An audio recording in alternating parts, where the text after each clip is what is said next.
look at teams across the board from college football to NFL football right now, 80% of the games last year were one possession games. Now, you mentioned, winning these close games the last couple of weeks.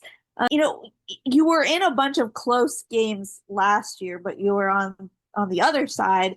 How much does that experience, do you think, help the returners in finishing them this year? Well, it was a lot of fuel for this offseason.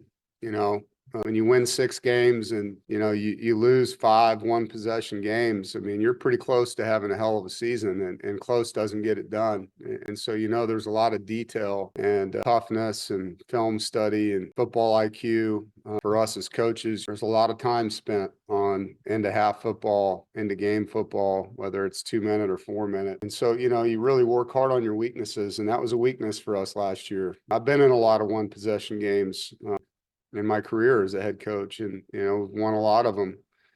And you got to have players make plays in key moments, whether it's a big sack or Keon's interception, last second field goal, a great play by an offensive player to score. You got to make a play, and you got to prevent them from making a play. And so it's play calling, it's players, and it's toughness. And so, yeah, for the guys that are returners on our team, those losses were fuel in the offseason, and for our coaches it was fuel.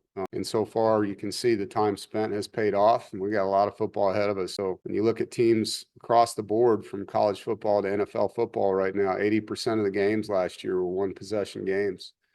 And so you got to be able to win those games if you want to make it to where you want to make it in the end.